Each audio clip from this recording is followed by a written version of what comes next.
नमस्कार। Suryanagari Uniqlo classes के YouTube channel पे मैं आपका हार्दिक स्वागत और अभिनंदन करती हूँ। बात करें जुडिशरी के एग्ज़ाम की, तो आपने देखा होगा कि लास्ट टाइम हमने एक स्कीम चलाई थी, वो थी कोविड-19। अगर आप लोगों को याद है, मेरा देखिएगा, उस कोविड-19 में हमने कहा था कि 1 मंथ का एक कोर्स होगा हमारा, जिसमें आपको मेन के अंदर प्रॉब्लम बेस्ड क्वेश्चंस और डिफरेंसेस क्वेश्चंस कैसे कराए जाएंगे। फाइनली वो टास्क हमारा सफलतापूर्वक कंप्लीट हुआ। हमें बहुत खुशी है, उस टास्क की वजह से हम सरकार की भी मदद करके आए हैं और साथ ही साथ उन बच्चों को जो लॉकडाउन में घर में बैठे हैं, 1 महीने में उन्होंने अपने सारे मेजर कंप्लीट किए हैं। तो कहीं ना कहीं ये रहा ना कि हाँ, मैंने कुछ तो किया, मेरा महीना वेस्ट नहीं हुआ और ये सक्सेसफुल रहा। हम इसके लिए बहुत खुश हैं, क्योंकि हमेशा टारगेट छोटा लेके चलते लाइफ में तो सक्सेस ज़्यादा मिलती है। उसी के तहत हम बताना चाहेंगे कि इसी तरह से हम फिर से 1 महीने के 45 डेज़ के लिए, इस बार हम कितने डेज़ के लिए आए हैं? 45 डेज़ के लिए आए हैं। 45 डेज़ के लिए क्या देने जा रहे हैं हम आपको? देखिए, ये क्यों लाना पड़ा 45 डेज़ का? अगर आप किसी भी स्टेट का एग्ज़ाम देने जाते हो तो वहाँ के क्या याद कर लेते हो? लोकल्स। आप अक्सर कहते हो माइनर्स मुझे सारे याद है, माइनर्स तो मुझे कुछ भी पूछ ले मैं दे दूंगा, लेकिन हम लास्ट मोमेंट तक मेजर एक्ट पढ़ते रहते हैं। क्यों हमें मेजर एक्ट टिप्स पे नहीं है? क्या हम मेजर एक्ट को भी टिप्स पे नहीं कर सकते? क्या कर सकते हैं? कैसे करना है ये अब मैं आपको बताती हूँ। ये एक टेस्ट सीरीज चला रहे हैं प्री के लिए। किसके लिए? वो लास्ट टाइम जो चलाई थी मेन के लिए थी, ये प्री के लिए। क्यों? अभी भी डाउट है कि कब ओपन होगी आपकी regular classes. Regular classes meaning online वाली नहीं, लेकिन जैसे आप खुद, जैसे आपकी आदत है ना, फिजिकली मुझे क्लास में जाके अपेयर होना है, वही सही रहेगा। क्योंकि ऑनलाइन क्लासेस में कभी नेटवर्क इशू आ जाता है, कभी सामने से रह जाता है तो कभी आपका रह जाता है, कभी आपकी क्वारीज रह जाती है जो आप नहीं पूछ पाते हैं, तो आपका हमेशा मन में रहता है कि नहीं यार मुझे रेगुलर जाना है। ये रेगुलर वाले बच्चों के लिए, क्योंकि जो बच्चा ऑनलाइन पढ़ता है उसको कोई इशू नहीं है, उसको पता है कि मैं जोधपुर जाऊंगा और उर्मिला मैम के वहाँ कोचिंग करने के लिए मुझे मंथली 6000 रुपीज़ हॉस्टल को पे करना होगा। उस बच्चे ने 6000 का अपने घर पे सेटअप लगा लिया इंटरनेट का, टेंशन ही खत्म। तो इसलिए हमारे यहाँ जो ऑनलाइन बच्चे उनको दिक्कत क्यों नहीं है? क्योंकि उन्होंने अपने घर पे इंटरनेट स्ट्रॉन्ग कर लिया, तो इसी वे में उसको अटेंड कर सकते हैं। तो लेकिन जिनको जाना है फिजिकली वो कैसे करेंगे? तो इंतजार करेंगे। अब आपके मन में आ रहा है लॉकडाउन खुलते ही क्या वैकेंसीज आ जाएगी क्या? देखो, वैकेंसी हैं, कभी भी आ सकती हैं। हमें इंतजार क्यों करना है लॉकडाउन खुलने का? हमें हमारी तैयारी हमेशा रखनी है, जब एग्जाम आएगा जाकर दे के आ जाएंगे, राइट? तो फिर इस बार मैंने स्कीम सोची कि क्यों ना आपके हाथ में ये नो मेजर एक्ट आ जाए। क्या कहा? क्यों ना आपके हाथ में नो मेजर एक्ट आ जाए। माइनर एक्ट तो आप हमेशा ही कहते हो मुझे याद है, मुझे आता है, कहीं से पूछ लो मैं कर लूँगा, लेकिन मेजर एक्ट को लास्ट मोमेंट तक पढ़ते हैं। तो मैं सोच रही हूँ कि क्यों ना इस 45 डेज़ में आप लोग अपने नो मेजर एक्ट को भी टिप्स पे कर लो, कैसे करते हैं और कैसे कैसे करना है। ये जो टेस्ट सीरीज है, इसमें हर पेपर के अंदर आपको उतने क्वेश्चन मिलेंगे जितने कि आपको मिलने चाहिए। पहली बात, उस पेपर के अंदर एक पैटर्न होगा कि किस तरह से प्री का पेपर होगा। आप इंडिया के किसी भी स्टेट का, क्या कहा? इंडिया के किसी भी स्टेट का पेपर देने जाएंगे और यदि उसमें सीआरपीसी आती हैं तो सीआरपीसी में वो सारे क्वेश्चंस होंगे। अर्थात इस प्री के अंदर, ये सारे स्टेट आ गए इंडिया के, इस प्री के अंदर एग्जाम्पल बताती हूँ सीआरपीसी का। ये सीआरपीसी 1973 है, जो आप कहते हैं मेरे टिप्स पे हैं। क्रिमिनल में मुझे कोई आपत्ति नहीं है, मेरा रट्टा हुआ है, आप कहीं से पूछ लो। और उसके बाद भी एग्ज़ाम में सीआरपीसी के 15 क्वेश्चन आते हैं और 15 में से आपके 4 गलत हो जाते हैं। क्यों? आपकी तो रट्टी भी थी, आपको तो सब कुछ आता था, एक एक चीज़ आपको पता थी, फिर क्यों आपके 4 क्वेश्चन गलत हो गए? क्योंकि आपको पता था 1-2 सब्जेक्ट आपका वीक है, उसकी वजह से आपको उसको 100% करना पड़ेगा। आप, मैं बताती हूँ, कोई इंडिया का एग्जाम देने चले जाओ, उसके मेजर एक्ट अच्छे से कर लो, प्री वैसे ही निकल जाएगा। ढंग से देखा जाए तो प्री में बेस्ड इनके ऊपर है। तो ये जो टेस्ट सीरीज है, इसमें जो क्वेश्चंस होंगे वो क्वेश्चन इंडिया के सभी स्टेट के रिलेटेड होंगे। डायरेक्ट सेक्शन बेस होंगे, कंसेप्ट बेस होंगे, स्टेटमेंट वाले होंगे, ट्रू फॉल्स वाले होंगे, क्या बोलते प्रैक्टिकल वाले होंगे, केस लॉज वाले होंगे। अर्थात इसके अंदर आपके पास सारी कैटेगरी होगी। इसका मीनिंग क्या हुआ कि आप इंडिया का कोई भी स्टेट देने जाएंगे, सीआरपीसी के हर पैटर्न आपको यहाँ पे अवेलेबल मिलेगा। इसका मीनिंग हुआ कि ये जो टेस्ट सीरीज है ये पर्टिकुलर एक स्टेट के लिए नहीं है। ये जो टेस्ट सीरीज है इसका पहला ऑब्जेक्ट है कि 9 सब्जेक्ट को आपके टिप्स पे करना। सेकेंड ऑब्जेक्ट है कि इंडिया का कोई भी एग्ज़ाम देने जाओ, ये जो 9 सब्जेक्ट हैं जिन जिन स्टेट में आता है उनके अकॉर्डिंग आपको सब कुछ पता है। अर्थात आपका जो पेपर है, पेपर का 70% वेटेज इन 9 सब्जेक्ट पर होता है। हाँ, कुछ स्टेट हैं जहाँ पर आईपीसी नहीं आती जुडिशरी में, राइट।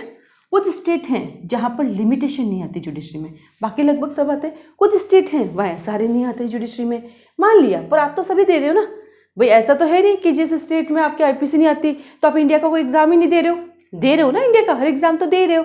तो इससे आपकी क्या होगा, आप कहेंगे आने वाले दिनों में यस मेरी मेजर एक भी टिप्स पे है, अब इंडिया का प्री में कोई भी निकाल लूँगा। कई बार बच्चे कहते हैं प्री तो मैं निकालूंगा, मैं नहीं आता, मैं निकालूंगा, इंटरव्यू नहीं होता। देखिए, हमेशा ये कहने की बात होती है प्री में निकालूंगा, मैं निकालूंगा, इंटरव्यू में निकाल लूँगा। जब कहते हैं ना यहाँ दर्द होते भगवान प्लीज़ हाथ मत दुखा, तो कुछ और दुखा ले।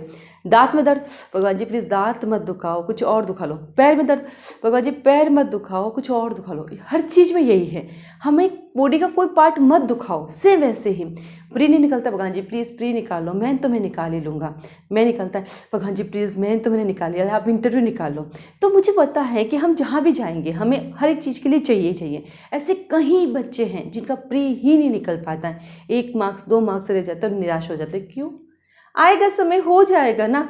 आप अपना मेहनत करते रहो। अगर आपने सोच लिया है, अगर आपका डेडिकेशन है कि मुझे जुडिशरी में जाना है, लगने दो 2 साल एक्स्ट्रा, लगने दो 4 साल, जाएगा तो सही, लेकिन छोड़ो मत। छोड़ दिया फिर कुछ नहीं होगा। यही होता है कि फर्स्ट टाइम तैयारी करते 10,000 में से 6,000 टूट जाते हैं, फिर 4,000 आगे बढ़ते हैं, 4,000 सेकंड में टूट जाते हैं, बचते हैं आपके पास 2,000 टूट जाते हैं। लेकिन जो लास्ट 1,000 बनते ना, आज नहीं तो कल वो बन के दिखाएंगे। वो टूटते नहीं हैं, वो तय करते मुझे जाना है, मैं जाऊँगा और मैं जाके दिखाऊँगा, राइट। तो उसी पर्पज़ को देखते हुए हमने लाए कि आज तक आपने कहा आपको माइनर रट्टे हुए हैं, आज से आप कहेंगे मुझे मेजर भी मेरे टिप्स पर है, ताकि इसको मैं कैसे कर सकूँ। तो ये जो टेस्ट सीरीज है, इसका जो ऑब्जेक्ट है वो यही है कि 45 डेज़ में आप किस तरह से अपने मेजर एक्ट को अपने टिप्स पे कर सकते हैं। साथ ही साथ इसमें इंडिया की हर जुडिशरी का, यानी ये जो सीआरपीसी का पेपर होगा, इस सीआरपीसी के पेपर में से आप कहीं पर भी जाएंगे, सीआरपीसी इन सारे पेपर, इन पेपरों में से जो क्वेश्चंस का लेवल होगा वो इस तरह से होगा कि आप किसी भी जुडिशरी में जाएंगे एग्जाम देने, वहाँ पर आपको क्वेश्चंस उसी में से मिल जाएंगे। यानी वो इस लेवल की तैयारी करके बनाया जाएगा कि हाँ ये आना ही आना है। उसके बाद आता है कि फिर ये टेस्ट सीरीज आपको और बेनिफिट कैसे देगी, इसमें और क्या फ़ायदा होगा, इस टेस्ट सीरीज के थ्रू हमें कैसे पढ़ना है, क्या पढ़ना है, किन सेक्शंस के लिए पढ़ना, इनकी अधिक जानकारी के लिए आप फ़ोन कर सकते हैं, क्योंकि उसके बाद आपको एक और वीडियो मिलेगा। उस वीडियो में आपको बताया जाएगा कि आपको उसको कैसे पढ़ना है, ताकि 45 डेज़ में भी आपका ये आपके हाथ में आ जाए। तो पहला ऑब्जेक्ट क्या क्लियर हुआ आपका कि 45 डेज़ में आप कैसे अपने सारे के सारे 9 सब्जेक्ट को अपने टिप्स पे कर सकते हैं। सेकेंड, आप इंडिया के हर एग्ज़ाम में जाएंगे तो इन क्वेश्चंस के, इन पैटर्न को फॉलो कर सकते हैं। जैसे कि महाराष्ट्र का पेपर देखिएगा, ट्रू फॉल्स के क्वेश्चन आ जाते हैं, ठीक है। यूपी के क्वेश्चंस देखिएगा, स्टेटमेंट के क्वेश्चन आ जाते हैं, ए और बी, ए सही है, बी सही है, ए और बी सही है, ये इसके ऊपर डिपेंड है, आर सही है, एस सही है, इसका एक्सप्लेनेशन है, ये क्वेश्चन आ जाते हैं। और ये कई बार मरवा भी देते हैं। डायरेक्ट सेक्शन बेस्ड क्वेश्चन आ जाते हैं, केस लॉज के क्वेश्चन आ जाते हैं, तो उसको कैसे मैनेज कर सकते हैं आप। तो इसका मीनिंग क्या हुआ कि आप इसको अच्छे से कर पाएंगे। और सबसे अच्छी बात क्या है, फिर अगले 45 दिन तक आप अपने आप को बिजी रख पाएंगे और 45 दिन के अंदर आपका कोर्स ख़त्म हो जाएगा। जहाँ आप 45 दिन में पूरी सीआरपीसी नहीं कर पा रहे हो, वहाँ आप 45 दिन में ये 9 सब्जेक्ट कर पाएंगे। मेरे से कल ही किसी ने पूछा था कि आप हमें सेक्शंस भी बता दो किस किस एक्ट में क्या है, तो मैंने लिखा सीआरपीसी में 484 सेक्शन है, सीपीसी में 158 सेक्शन है, आईपीसी में 511 हैं, एविडेंस में 167 हैं, कॉन्ट्रैक्ट में 266 है। अब कॉन्ट्रैक्ट में कॉन्ट्रैक्ट एक्ट में थोड़ा सा एक प्रॉब्लम है। अगर चैप्टर 11 माने तो 266 है, पर एग्जिस्टेंस की बात करें तो 238 है। तो ये कंट्रोवर्सी रहती है कि अब जुडिशरी इसको क्या मानेगी, वो जुडिशरी ही आपको बता पाएगी। Then transfer of property act में 137 है, कॉन्स्टिट्यूशन में 395 आर्टिकल है, एसआरए में 44 सेक्शन है। इसमें भी थोड़ा सा दिक्कत है कि लास्ट के 2 रिपील है। देन आता लिमिटेशन 32 है। तो ये आपकी 9 सब्जेक्ट है। इस 9 सब्जेक्ट के साथ ही हम जो करने जा रहे हैं, ये ऑब्जेक्ट रहेगा आपका कि किस तरह से 45 डेज़ में आप अपने मेजर एक्ट को भी कर सकते हैं, क्योंकि कहीं ऐसे बच्चे हैं जिनका प्री नहीं निकल पाता है, ये उनके लिए बहुत हेल्पफुल रहेगी। और जो बच्चे इंटरव्यू देकर आए उनको लगता है प्री तो हम निकाल ही लेंगे, तो ऐसे कई सारे एग्जाम्पल है हमारे पास कि इंटरव्यू देने के बाद भी प्री नहीं निकलता है, क्योंकि हमें किसी भी चीज़ को हल्के में नहीं लेना होता है। और ये प्री जो तैयारी करेंगे मैं इनके लिए भी काम आएगी, उसमें तो कोई दिक्कत है ही नहीं। और जो पेपर में जो क्वेश्चंस होंगे वो हमेशा के लिए वो याद करके रखना है। वो क्वेश्चंस कैसे याद करेंगे वो भी हम आपको बताएंगे। तो जिससे क्या हो जाएगा कि स्मार्ट स्टडी भी हो जाएगी। अन्यथा ये CRPC 484 कभी ख़त्म होता ही नहीं है और लास्ट जाते जाते आप ढीले पड़ ही जाते हैं और वो रह ही जाता है। तो उसको कैसे मैनेज किया जा सकता है। अब आती है इसकी फ़ीस कितनी होगी, क्योंकि हमारे सारे मुद्दे, हमारे सारे ऑब्जेक्ट एक तरफ, फीस एक तरफ। पहले वो बता दीजिए फीस कितनी। बिल्कुल सही है, फीस कितनी है, क्या इसकी फ़ीस होनी चाहिए, कैसी होनी चाहिए, क्योंकि ये आपको इंडिया के सभी एग्ज़ाम में बैठने का एक क्या बोलता है कॉन्फिडेंस देता है। ये आपको अपने मेजर को टिप्स पे रखने के लिए देता है। तो आपके हिसाब से इसकी फ़ीस क्या होनी चाहिए। आपका हिसाब नहीं चलेगा, हिसाब मेरा ही चलेगा। इसकी फ़ीस जानने के लिए आप कॉल कर सकते हैं, आप व्हाट्सएप पर मैसेज कर सकते हैं। इस टेस्ट सीरीज की अधिक जानकारी के लिए भी आप हमें कॉल कर सकते हैं और आप हमें मैसेज कर सकते हैं। साथ ही मैं बताना चाहूँगी कि ये तो थी 45 डेज़ के लिए टेस्ट सीरीज जो आपका काम करेगी आपके मेजर एक्ट को अपने हाथ में रखने के लिए। अब मैं कुछ और बताती हूँ, कुछ और क्वारीज भी हैं हमारे स्टूडेंट्स की, हम उसको भी सोल्व करते हैं। ठीक है, चलिए।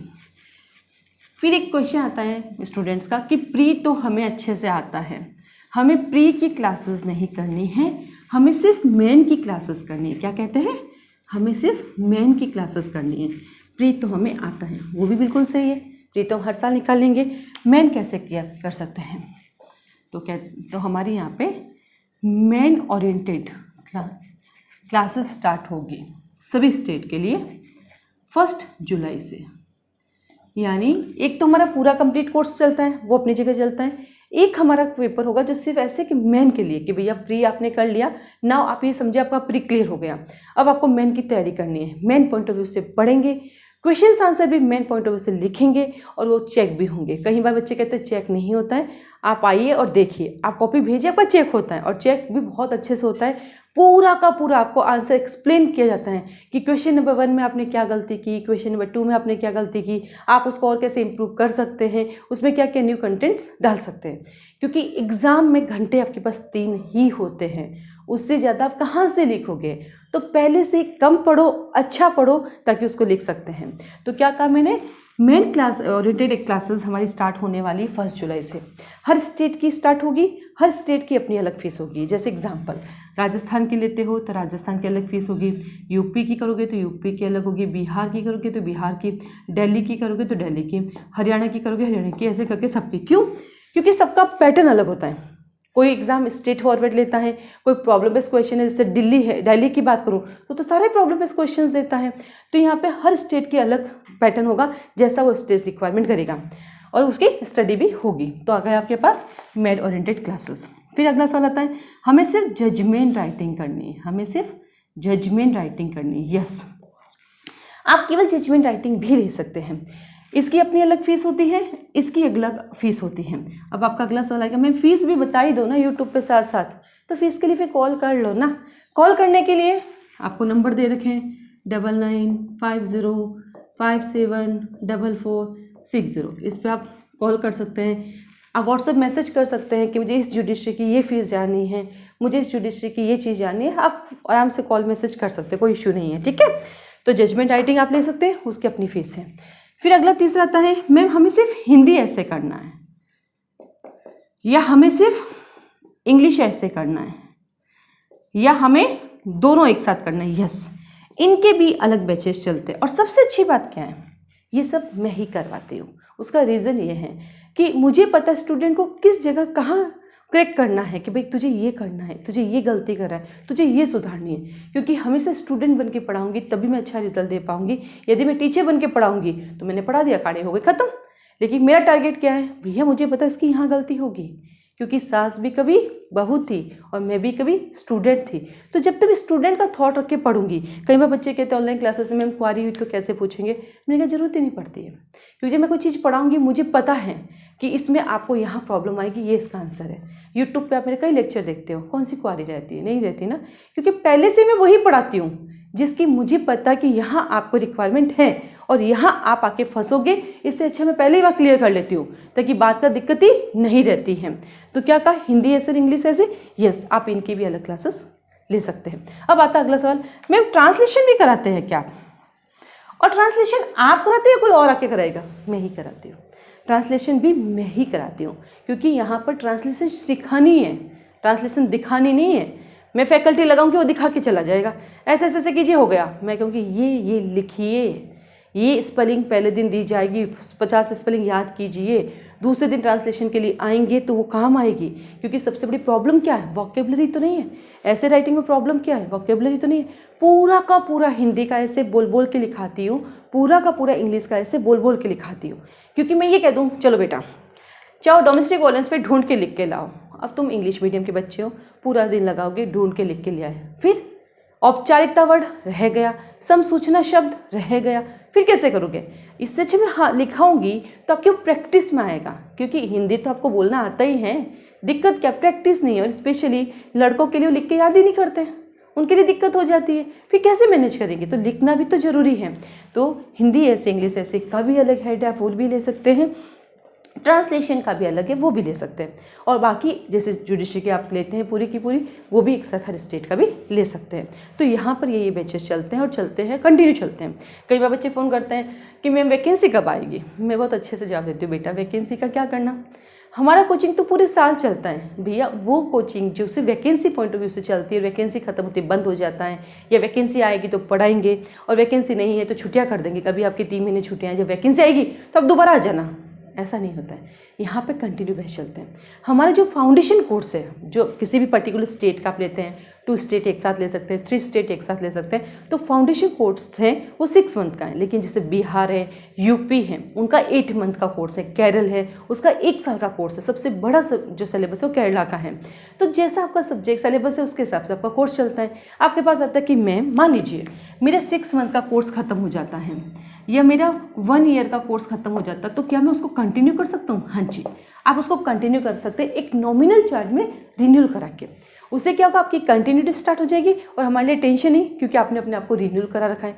तो आप 1 ईयर के लिए बैठ सकते हैं और सारा सब्जेक्ट दोबारा पढ़ सकते हैं। जितनी बार उस बैच में चलता है उतनी बार पढ़ सकते हैं। लेकिन शर्त क्या है, आपकी कंटिन्यूटी होना जरूरी है। अगर आपके पास कंटिन्यूटी नहीं है तो हम क्या करेंगे, हम रोज़ समझाते हैं आज ये पढ़ लो, आज ये पढ़ो। इतना तो शायद कोई नहीं डांटता होगा जितना मैं डांटती हूँ। हर चौथे दिन एक मोटिवेशन, भाई तू कर ले। क्योंकि होता क्या है, कोचिंग सेंटर में जब आप जाते हैं, स्टार्टिंग वाले बच्चे कर जाते हैं, लास्ट वाले रह जाते हैं। क्यों? क्योंकि बार बार उनको कोई पुश करने वाला नहीं होता, खुद से ही हो गया होता तो इंस्टीट्यूट ही क्यों जाते। अभी हाल ही में हमारे यहाँ से जो बच्चे सेलेक्ट हुए हैं, देखो हमारे यहाँ पे जो वीडियोस आपको मिलेंगे, जो बच्चे सेलेक्ट हुए हैं, या तो वो हमारे मॉक इंटरव्यू के स्टूडेंट होंगे, या टेस्ट सीरीज के स्टूडेंट होंगे, या रेगुलर स्टूडेंट होंगे। इवन तो उसमें कई बच्चे हमारे यूट्यूब स्टूडेंट भी हैं जो सेलेक्ट होते हैं और हमें अपना फोटो देते हैं और वो अपना श्रेय देते हैं कि मैम आपकी वजह से मैंने सफलता ली है। तो ये उन्हीं बच्चों के इंटरव्यूज़ आते हैं। तो उसी दौरान एक स्टूडेंट ने पूछा कि मैम क्या क्लेट पास करने के बाद जो 5 ईयर लॉ करते हैं और उसी दूसरी तरफ 3 ईयर लॉ करने वाला बच्चा, इन दोनों में से 5 ईयर लॉ वाला बच्चा ज़्यादा सेलेक्ट होता है क्योंकि उसके पास ज़्यादा नॉलेज होता है, 3 ईयर वाले के पास नहीं। नॉलेज दोनों के पास इक्वल है, लॉ दोनों ने इक्वल पढ़ी है। 5 ईयर लॉ वाले को पता है कि मेरे पिताजी ने मेरे ऊपर 10 से 15 लाख खर्च किए हैं 5 सालों में और मुझे वापस वो उनको कैसे देना है, मुझे जुडिशरी निकालनी है। 3 ईयर वाला कहता है ठीक है यार, अपने क्या 15 जाए तो खर्च हुए, 20 तो खर्च हुए, 30 तो हुए, वकील तो बढ़ ही गए। तो यहाँ क्लेट का नॉलेज है, 3 ईयर का नॉलेज नहीं अटकता है, यहाँ अटकता है स्ट्रगल कि पेरेंट्स ने कितना स्ट्रगल किया 5 ईयर लॉ में और यहाँ तो क्या हम खुद ही पढ़ लिए। तो यहाँ अपनी थॉट बदल जाती है और उस थॉट के अनुसार अपने डेडिकेशन बदल जाते हैं। बाकी से कोई फर्क नहीं पड़ता 5 ईयर ज़्यादा दे रहे हैं या 3 ईयर ज़्यादा दे रहे हैं। फिर अगला सवाल आता है कि मैम हिंदी मीडियम के बच्चे ज़्यादा निकलते हैं इंग्लिश मीडियम के। इसकी मैं एक बहुत बड़ी सरप्राइज़ बताती हूँ। मेरे यहाँ पर रेगुलर क्लासेस चलती हैं, मेरे यहाँ पर रेगुलर टेस्ट सीरीज चलती है, मतलब पूरे साल टेस्ट सीरीज चलती है। वो इसलिए चलती है एक बच्चा बंधा हुआ रहता है कैसे करना। हमारे टेस्ट सीरीज में स्ट्रेटजी भी दे दी जाती है कि तुम्हें कैसे करना है, क्या करना है। तो मैंने एक टेस्ट सीरीज स्टार्ट की 3 जनवरी। कब स्टार्ट की? 3 जनवरी 2020 को एक टेस्ट सीरीज स्टार्ट की थी जुडिशरी के। प्री की भी चलती है हमारे यहाँ, प्री प्लस मेन की भी चलती है पूरे साल के लिए, ठीक है। ये तो 45 डेज के लिए बताइए आज वाली, ये तो लॉन्ग टर्म चलती रहती है वो वाली टेस्ट सीरीज ना, चलती। 3 जनवरी को मैंने बैच स्टार्ट किया। तो उस ड्यूरिंग हमारे यहाँ पे फीस भी जैसे बढ़ती रहती है समय के अनुसार, क्योंकि उसमें चीज़ें बढ़ती रह जाती हैं। तो 3 जनवरी को मैंने बैच स्टार्ट किया, जब मेरे टेस्ट सीरीज के 2 बैच स्टार्ट हो गए थे। एक केवल टेस्ट सीरीज के लिए, एक strategy plan with important sections के लिए। और दोनों ही बैच जो टेस्ट सीरीज के स्टार्ट हुए, क्योंकि हमारी टेस्ट सीरीज आप घर बैठ के भी दे सकते हैं। इवन जोधपुर वाला स्टूडेंट भी वो चाहे तो क्लास आए, चाहे तो घर बैठ के दे सकता है। सब कुछ ऑनलाइन और ऑफलाइन अवेलेबल है। अब 3 जनवरी को जो बैच स्टार्ट किया और 2 स्टार्ट हो गए टेस्ट सीरीज और दोनों ही इंग्लिश मीडियम के थे। और 7 फरवरी को, यानी आप सोचिए कि जो मैंने 3 जनवरी को बैच स्टार्ट किया, 7 फरवरी 2020 से मेरा पहला बैच हिंदी मीडियम का स्टार्ट हुआ। इसका अनुमान आपने लगा लिया कि इंग्लिश मीडियम के स्टूडेंट वैसे ही ज़्यादा है और हिंदी मीडियम के स्टूडेंट कम हैं। तो जब आप पहले से ही कम हो तो सिलेक्शन किसका होगा, जो ऑलरेडी ज़्यादा है। तो ऐसा कहीं नहीं है कि हिंदी मीडियम का बच्चा सेलेक्ट नहीं, हिंदी मीडियम के स्टूडेंट ही नहीं बचे अब, और जो हैं उनके पास डेडिकेशन है ही नहीं। उनको कोई पहले डिमोटिवेट कर देता तो सेलेक्ट ही नहीं हो सकता। हिंदी मीडियम होते ही नहीं है सेलेक्ट। कैसे नहीं होते हिंदी मीडियम सेलेक्ट? इस बार की आप लिस्ट देखिएगा, रैंक से देखिए नंबर 1 से लगा के 21 तक, तो 21 वाला हिंदी मीडियम है और कई बच्चे हिंदी मीडियम से हैं।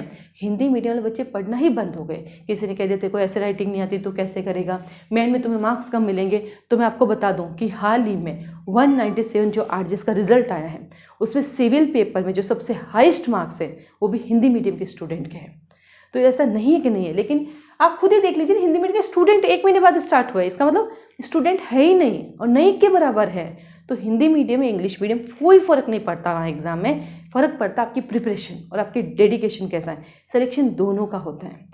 तो टू द पॉइंट अगर बात करते हैं तो दोनों का सिलेक्शन रहेगा, तो उसे नहीं दिक्कत है, क्या कहाँ कर सकते हैं। अगला सवाल आता है कि मैम वैकेंसी कब आ रही है, मैं दे सकता हूँ कि नहीं। तो भाई मेरा कोचिंग है, आप अपना क्वालिफाइड हैं अगर एग्ज़ाम देने लायक तो आइए ज्वाइन कीजिए। और अधिक जानकारी देखो आपको वेबसाइट पे मिलेगी। क्यों? मान लीजिए मैंने अभी थोड़े दिन पहले एक हरियाणा का वीडियो बनाया था। उस हरियाणा के वीडियो में मैंने कहा था इंग्लिश में पेपर होता है, क्योंकि लास्ट टाइम तक इंग्लिश में पेपर होता था। अभी पता चला हरियाणा की ने एक गजेट नोटिफिकेशन निकाला, अब हिंदी में भी पेपर होगा। ये आया अभी, वीडियो बनाया पहले। अब आप कहेंगे मैम आपने तो कहा था हिंदी में होता ही नहीं है, ये देखो होने लग गया। तो फिर मैं कैसे बोलूँ? तो मैं इतना ही कहती हूँ कि आप जाके एक बार वेबसाइट चेक कर लीजिए, क्योंकि हो सकता है मैं जो कहूँ और वहाँ चेंज हो, कल को आपको लगेगा मैम ने गलत बता दिया, तो वो मना करती हूँ तो आपके मुंह चढ़ जाते हैं कि मैम ने ऐसे कैसे मना कर दिया, मैम ढंग से जवाब ही नहीं देती। ढंग से जवाब क्या, अच्छा जवाब दिया कि अधिक जानकारी के लिए वेबसाइट देख ले। इसमें क्या गलत कहा, सही कहा ना। वहाँ जो ऑथेंटिकेशन आपको मिलेगी वो मेरे यहाँ नहीं मिल सकती ना, क्योंकि मैं जो कह रही हूँ कल को नोटिफिकेशन आ गया, चेंज हो गया, मैं नहीं देख पाई उसको, फिर आप क्या कर लोगे? तो इससे अच्छा वहीं चेक कर लो, आप क्वालिफाइड हैं, आप दे सकते हैं एग्जाम, देना पाइए, ज्वाइन कीजिए। उसके बाद आपका प्री, आपका मेन, आपका इंटरव्यू कैसे निकालना, उसके लिए तो हम बैठे ही हैं ना। तो अधिक जानकारी के लिए, अधिक कोर्सेज की जानकारी के लिए आप कॉल कर सकते हैं, आप मैसेज कर सकते हैं, और यदि आपको मुझसे डायरेक्ट बात करनी है तो आप दोपहर को 12 से लेकर 3 बजे तक कॉल कर सकते हैं। और एक छोटा सा निवेदन, हालांकि निवेदन अच्छा नहीं है, आपको बुरा लगेगा, लेकिन निवेदन है, 9 बजे के बाद कॉल ना करें, क्योंकि बीइंग ए लेडी आपको पता, अगर मुझे चलाना है कोचिंग, मुझे कुछ अच्छा काम करना है, तो मेरी भी कुछ संस्कार भी होंगे, कुछ सीमाएं भी होगी जिसमें मुझे रहना होगा। मानती हूँ आपकी कॉलेज बिल्कुल सही है, मानती हूँ आप जब फ़ोन करते हैं आप टाइम नहीं देख पाते हैं, क्योंकि आपको जब दिखा आपको लगता है मैं कॉल कर ही लूँ। आप अपनी जगह बिल्कुल सही हैं, मैं मना नहीं करती, बट मैं सिर्फ निवेदन करती हूँ कि कोशिश करें रात को 9 बजे के बाद कॉल ना करें। बाकी सुबह आप 7 बजे से लेकर कॉल कर सकते हैं, कोई आपत्ति नहीं है। ठीक है, तो आप सबको बहुत बहुत बधाइयाँ कि आप अपनी पढ़ाई करें। सबको ऑल द बेस्ट कि आपको अपना करना है, और 45 डेज़ में किस तरह से आपको अपने मेजर को टिप्स पे करना है उसके लिए आप टेस्ट सीरीज ज्वाइन कर सकते हैं। इन सब की फ़ीस के बारे में अधिक जानकारी के लिए आप कॉल और मैसेज कर सकते हैं। आज के लिए धन्यवाद।